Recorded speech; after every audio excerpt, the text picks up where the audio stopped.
जी student अस्सलाम वालेकुम। Welcome back to class. आज हमारा जो है वो लेक्चर 14 है। इनकम टैक्स चैप्टर 2 डेफिनेशन का चैप्टर हमारा कंटिन्यू है, उसके ऊपर हमारा ये 14th लेक्चर है। आज के लेक्चर में हम दो मेजर टर्म्स डिस्कस करेंगे, जिसमें से पहली टर्म जो है वो इंडस्ट्रियल अंडरटेकिंग है और दूसरी जो है वो इंटेंजिबल्स की है।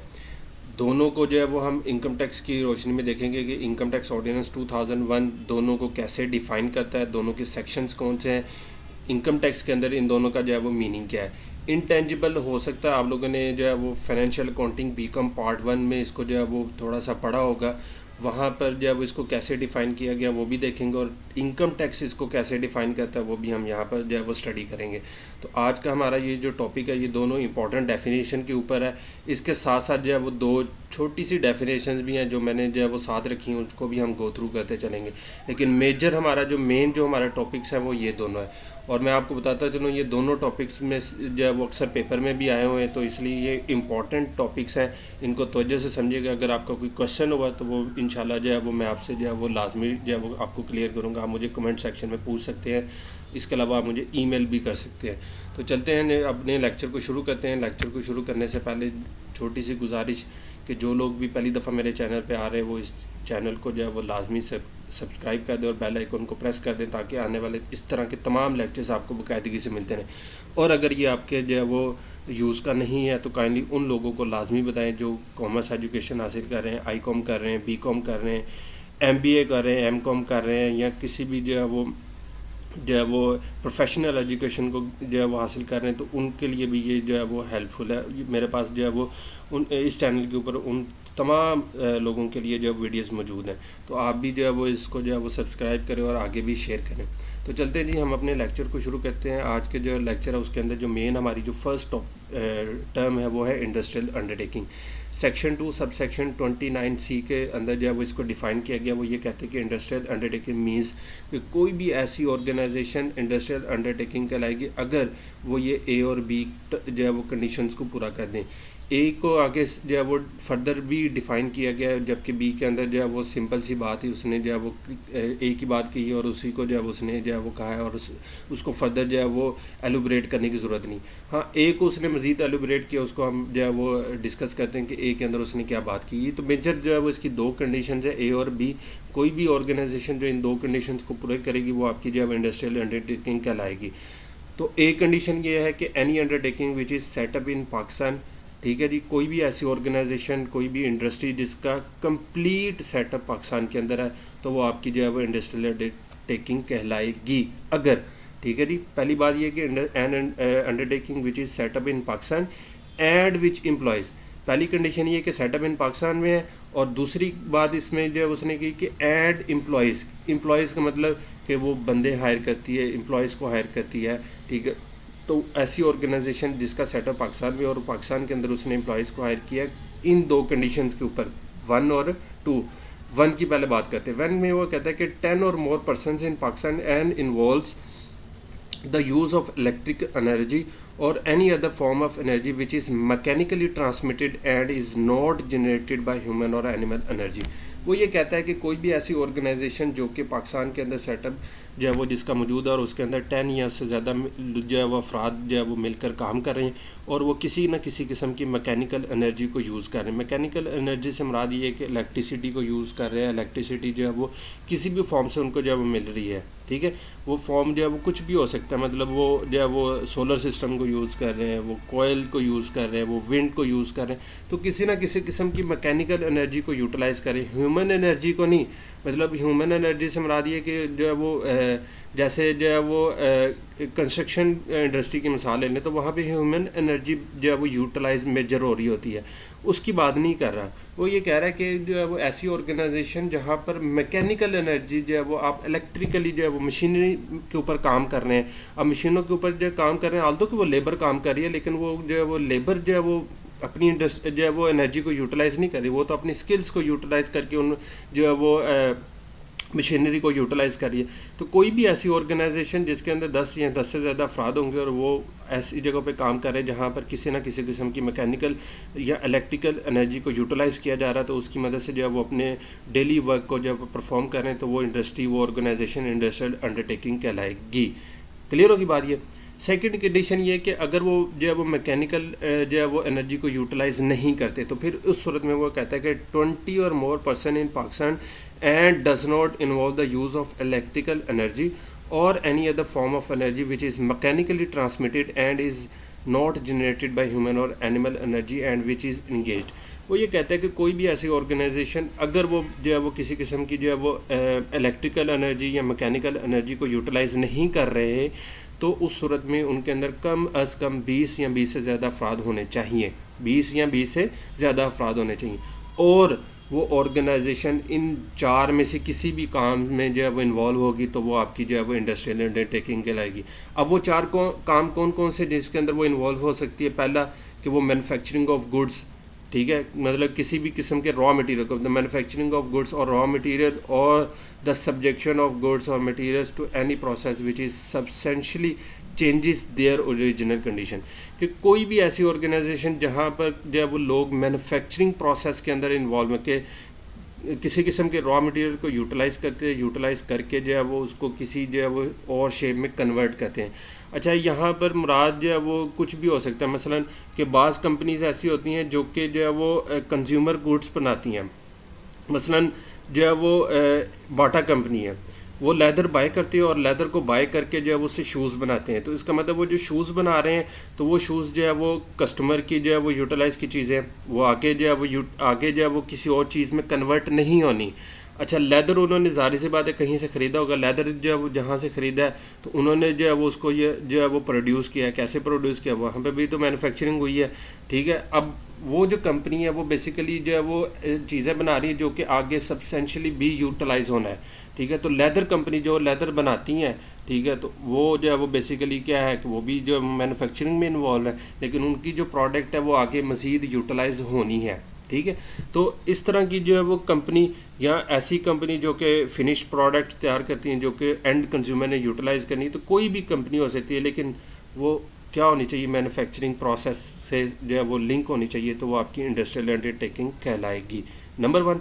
नंबर 2 ये कि वो शिप बिल्डिंग में इन्वॉल्व हो। शिप मतलब जो बहरी जहाज़ बनाते हैं, तो ऐसी तमाम कंपनीज जो शिप बिल्डिंग में इन्वॉल्व होंगी और वो भी इंडस्ट्रियल अंडरटेकिंग कहलाएंगी। नंबर 3 ये कि कोई भी ऐसी कंपनी जो कि जनरेशन, कन्वर्जन, ट्रांसमिशन और डिस्ट्रीब्यूशन ऑफ इलेक्ट्रिकल एनर्जी और the supply of hydraulic power, कि कोई भी ऐसी कंपनी जो कि इलेक्ट्रिसिटी प्रोड्यूस करती है, इलेक्ट्रिसिटी या इलेक्ट्रिकल एनर्जी प्रोड्यूस करती है, उसको कन्वर्ट करती है या उसको ट्रांसमिट करती है, उसको डिस्ट्रीब्यूट करती है, ठीक है। तो कोई भी ऐसी कंपनी जो इन प्रोसेसेस के अंदर जो है वो इन्वॉल्व होगी वो भी इंडस्ट्रियल अंडरटेकिंग। जैसे पाकिस्तान के अंदर वापडा है, के इलेक्ट्रिक्स है, तो ये सारी कंपनीज जो है वो इलेक्ट्रिसिटी जो है वो क्या करती हैं? डिस्ट्रीब्यूट करती हैं, प्रोवाइड करती हैं। अब जैसे आपका तरबेला डैम है, मंगला डैम, वहाँ पर इलेक्ट्रिसिटी प्रोड्यूस होती है, वो आगे जो है वो प्रोडक्शन जो है वो करके वो आगे सप्लाई करते हैं, मतलब जैसे कि इलेक्ट्रिक को देते हैं या आगे अगर वो वापडा को देते हैं तो वापडा आगे हमें जो है वो सप्लाई करता है। तो कोई भी ऐसी ऑर्गेनाइजेशन जो कि इलेक्ट्रिकल एनर्जी को प्रोड्यूस कर रही है, उसको डिस्ट्रीब्यूट कर रही है, उसको ट्रांसमिट कर रही है, तो इनमें से किसी भी प्रोसेस में अगर वो इन्वॉल्व होगी तो वो भी इंडस्ट्रियल अंडरटेकिंग कहलाएगी। और नंबर 4 कि कोई भी ऐसी ऑर्गेनाइजेशन जो माइनिंग का काम करती है, the working of any mine, oil well or any other source of mineral deposit, कि कोई भी ऐसी ऑर्गेनाइजेशन जो माइनिंग का काम करती है, कोई भी जो है वो अगर वो ऑयल जो है वो एक्सट्रैक्ट करती है, ठीक है, पेट्रोल निकालती है, कोई भी और किसी किस्म की नेचुरल रिसोर्सेज को जो है वो एक्सट्रैक्ट करती है, उसको जो है वो निकालती है, उसकी माइनिंग करती है, तो वो ऑर्गेनाइजेशन भी जो है वो इंडस्ट्रियल अंडरटेकिंग कहलाएगी। तो इन चारों मिसालों के अंदर अगर आप देखें तो आप बेसिकली जो है वो इन चारों मिसालों के अंदर ये देखेंगे कि यहाँ पर जो है वो मेजर जो है वो आपकी लेबर फोर्स है, कि लेबर एनर्जी को यूटिलाइज़ करके जो है वो चीज़ों जो है वो अपनी प्रोडक्ट्स को जो है वो तैयार किया जा रहा है। यहाँ पर जो है वो आल्दो के इलेक्ट्रिकल एनर्जी जो है वो यूटिलाइज़ होगी, लेकिन वो बहुत माइनर है। मेजर जो है वो यूटिलाइजेशन हो रही है वो किसकी हो रही है? वो लेबर की हो रही है। तो मैं उम्मीद करता हूँ कि आपको ये पॉइंट जो है वो समझ आ गए होंगे।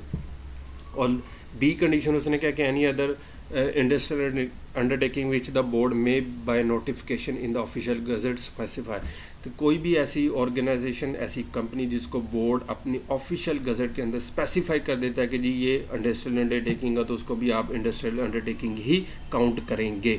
क्लियर होगी बात ये। तो ये था इंडस्ट्रियल अंडरटेकिंग, उसकी जो है वो अंदर जो मेजर मैंने आपको बता दिया है। अगर आप की पॉइंट्स की बात करें तो की पॉइंट्स इसके दो हैं कि कोई भी ऐसी ऑर्गेनाइजेशन जिसके अंदर 10 या 10 से ज़्यादा अफराद है और वो इलेक्ट्रिकल एनर्जी को यूज़ करी, वो इंडस्ट्रियल अंडरटेकिंग है। अगर जो है वो 10 अफराद नहीं है तो फिर दूसरी सूरत में 20 या 20 से ज़्यादा अफराद है और वो किसी किस्म की जो manufacturing, ship building, electricity distribution, conversion, ठीक है, या माइनिंग के ऊपर काम कर रहे हैं, तो वो आपकी इंडस्ट्रियल अंडरटेकिंग कहलाएगी। नेक्स्ट डेफिनेशन है intangibles. Intangibles section 2 sub section 30। इसके अंदर वो कहते हैं कि intangible means an intangible as define in section 24। Major जो इसकी डेफिनेशन है वो सेक्शन 24 के अंदर जो है वो डिफाइन की गई है। यहाँ पर उसको जो है वो सिर्फ इतना ही कहा गया है। सेक्शन 2 सब सेक्शन 30 में जस्ट ये लाइन लिखी है कि जी intangible means and intangible as define in section 24। Section 24 के अंदर ये बात है। अच्छा, मैं इस डेफिनेशन को रीड करने से पहले थोड़ी सी वैसे जनरल बात कर दूं कि अकाउंटिंग के अंदर आपने इंटेंजिबल्स का मतलब पढ़ा होगा। इंटेंजिबल मींस के any acid which does not have physical existence, कि कोई भी ऐसा एसिड जिसकी फिजिकल एग्जिस्टेंस नहीं है वो हमारा एसिड जो है वो इंटेंजिबल कहलाता है। तो सिमिलरली यहाँ पर जब उसको ज़रा इन डिटेल बात की गई है यहाँ पर टेक्स्ट के अंदर वो ये कहते हैं कि इंटेंजिबल से मुराद जो है वो an intangible means any patent, invention, design or model, secret formula, process, copyright, trademark, scientific or technical knowledge, computer software, motion picture film, export quotas, franchises, licence, intellectual property or other like property or right, ठीक है जी, contractual rights and any other expenditure that provides an advantage or benefit for a period of more than 1 year other than expenditure incurred to acquire a depreciable acid। तो यहाँ पर इस line के अंदर जो है वो आपको बात क्लियर हो जाएगी कि उसने कहा है कि कोई भी जो है वो आपके एक्सपेंसेस जो अदर देन डेप्रिसिएबल एसिड्स को एक्वायर करने पर किए जाएंगे वो इंटेंजिबल होंगे। ठीक है जी, मैं इसको एक्सप्लेन करता हूँ, अभी ज़रा इसको रीड आउट कर लें। But shall not include self generated goodwill. अच्छा, जो खुद से गुडविल जनरेट करेंगे वो इसमें शामिल नहीं है। और any other adjustment arising on account of accounting treatment in the manner as may be prescribed. तो इन पैराग्राफ के अंदर उसने क्या कहा, वो ये कहता है कि intangible mean any patent. Patent means कि कोई भी आपका जो मतलब कॉपीराइट्स है, पेटेंट है कि मतलब आपके पास जो है एक वर्थ आपकी बनी हुई है। ठीक है, आपने बिज़नेस किया तो उस बिज़नेस की एक वर्थ है कि मसलन मैं अगर एक बुक पब्लिश करता हूँ तो उसका जो है वो उसका कॉपीराइट या उसके पेटेंट्स मेरे पास हैं, कोई बंदा उसको जो है वो नहीं कर सकता। कोई इन्वेंशन है, कोई डिज़ाइन है, कोई फार्मूला है, कोई सीक्रेट फार्मूला, जैसे कोको कोला का एक सीक्रेट फार्मूला है कि वो किस मतलब मिक्सचर्स के साथ बनते हैं किसी को नहीं पता। ट्रेडमार्क है आपका कोई, ठीक है, जैसे जो है वो ट्रेडमार्क, जैसे मतलब जो है वो पेप्सी का अपना एक ट्रेडमार्क है, एडिडास का अपना एक ट्रेडमार्क है, ठीक है। उसके अलावा जो है वो जे डॉट का अपना एक ट्रेडमार्क, तो हर कंपनी का अपना एक ट्रेडमार्क है। कोई साइंटिफिक नॉलेज, मतलब कोई टेक्निकल नॉलेज, कोई कंप्यूटर सॉफ्टवेयर, कोई फिल्म, ठीक है। आपने अक्सर जो है वो मूवीज़ देखी होंगी तो उसमें सबसे पहले जो है वो जो जब आप सीडी के अंदर मूवी प्ले करते हैं या आप कहीं पर भी मूवी प्ले करें तो पहले कॉपीराइट का जो है वो मैसेज आ जाता है कि जी ये जो है वो जो भी चीज़ है इसको आप जो है वो रीपब्लिश नहीं कर सकते। तो उसके अलावा कोई भी आपके कॉन्ट्रैक्चुअल राइट, क्या आपने जो है वो कॉन्ट्रैक्ट किया और आपने वो राइट्स बाय किए हैं और आपके अलावा उनको कोई और बंदा यूटिलाइज नहीं कर सकता।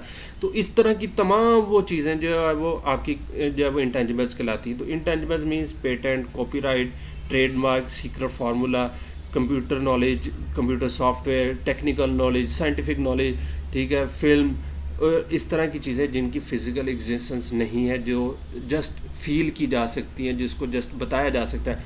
मैं इसकी मिसाल जो है अगर सिंपल मिसाल दूँ तो अकाउंटिंग के अंदर भी आपने पढ़ा कि इंटेंजिबल बेसिकली किसी बंदे की गुडविल भी हो सकती है, बिज़नेस की गुडविल हो सकती है, ठीक है। मसलन आप पेप्सी की कोई भी प्रोडक्ट जो है वो ख़ुद नहीं बना सकते, आपको पेप्सी से ही खरीद, अगर आप ख़ुद बनाएंगे तो क्या होगा, वो आपसे जो है वो अपना मतलब कॉपीराइट क्लेम कर लेंगे। इसके अलावा जो है वो अगर एक जो है वो ऑथर की बुक है उसको अगर आप पब्लिश करेंगे तो वो आपसे कॉपीराइट क्लेम कर लेगा, ठीक है। अगर आप जो है वो मसलन आपने अक्सर मैच देखे होंगे तो वहाँ पर जो है वो आपको अक्सर मिलता है कि exclusively on 10 sport, exclusively on Jio, तो ये क्या है कि ये उन्होंने जो है वो पब्लिशिंग राइट बाय किए हुए, कोई और बंदा इनको जो है वो यूटिलाइज नहीं कर सकता। तो इस तरह की जितनी भी चीज़ें होती हैं वो आपके इंटेंजिबल एसेट्स होते हैं, क्योंकि इनकी फिजिकल एग्जिस्टेंस नहीं होती, ये जस्ट बुक्स ऑफ अकाउंट में रिकॉर्ड किए जाते हैं। अब गुडविल जो है वो किसी को, आमिर खान को क्या जो है वो गुडविल को बंदा मैयर कर सकता है कि उसकी गुडविल कितनी है, शाहिद अफरीदी की गुडविल मैयर कर सकता है कि कितनी है, नहीं कर सकता। ये जो है वो फिजिकल एग्जिस्टेंस नहीं रखती, ये जस्ट जो है वो आप इसको जो है वो क्या कर सकते हैं, इसकी वैल्यूएशन कर सकते हैं, इसकी मॉनेटरी वैल्यूएशन कर सकते हैं, फिजिकल इसकी जो है वो मेजरमेंट नहीं पॉसिबल। क्लियर होगी बात ये। अच्छा, अकाउंटिंग के अंदर जब आप इंटेंजिबल्स लेते हैं तो वहाँ पर जो है वो बात थोड़ी सी डिफरेंट है, और टैक्स में थोड़ी सी डिफरेंट। टैक्स वाले ये कहते हैं कि इंटेंजिबल्स होंगे, ये सारी चीज़ें इंटेंजिबल होंगी अगर उसके साथ ये दो कंडीशंस होंगी। कौन कौन सी? कि with the normal useful life of more than 10 years and that does not have an ascertainable useful life.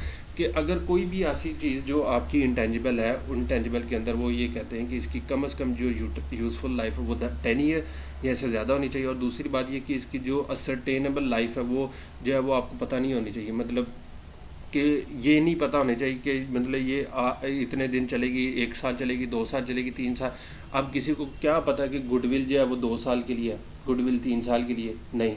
Goodwill तो लाइफ टाइम है ना, जब तक जो है वो बिज़नेस है तो उसकी गुडविल है, ठीक है। तो इसके अंदर जो लाइफ है वो अनसर्टन लाइफ होनी चाहिए, ठीक है, असर्टेनेबल लाइफ नहीं होनी चाहिए। तो फिर ये आपकी चीज़ें जो है वो क्या कहलाएंगी? इंटेंजिबल्स कहलाएंगी।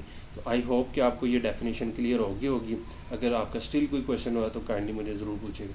अच्छा, चलते चलते साथ में ये दो ज़रा डेफिनेशन छोटी छोटी हैं, इनको ज़रा गो थ्रू करते जाते हैं। पहले इन्वेस्टमेंट कंपनी से मुराद के कोई भी ऐसी कंपनी जो कि under non banking finance company rules 2003 में डिफाइन है कि ये कंपनी इन्वेस्टमेंट कंपनी। बैंक के अलावा वो तमाम कंपनीज जो कि इन्वेस्टमेंट का कारोबार करती हैं, बिजनेसेस के अंदर पैसे लगाती हैं, लोगों को लोन देती हैं, वो आपकी इन्वेस्टमेंट कंपनीज कहलाएंगी, ठीक है। बैंक के अलावा नॉन बैंकिंग, और इसका रूल कौन सा है? 2003। काइबर जो है वो Karachi inter bank offered rate, ठीक है। तो ये जो है वो प्रीवेड on the first day of each quarter of the financial year. तो ये जो काइबर है ये basically Karachi inter bank offer rate है। तो ये जो है वो हर क्वार्टर में जो है वो कैलकुलेट किया जाता है और इसकी बेस पर आपकी जो है वो करेंसी की वैल्यूएशन होती है। तो ये था आज का लेक्चर। इसके अंदर जो मेजर हमारी 2 टर्म्स थी हमने जो है वो डिस्कस किया कि इंडस्ट्रियल अंडरटेकिंग क्या होती है और इंटेंजिबल क्या होते हैं। तो मैं उम्मीद करता हूँ कि आपको लेक्चर समझ आया होगा, ठीक है। अगर कोई प्रॉब्लम हुई तो मुझे कमेंट सेक्शन में ज़रूर पूछिएगा, मैं इंशाल्लाह आपके जो है वो सारे आंसर्स जो है वो करूँगा, ठीक है। कल इंशाल्लाह इसे आगे डिस्कस करेंगे। तब तक के लिए मुझे इजाज़त दीजिए। अल्लाह हाफिज़।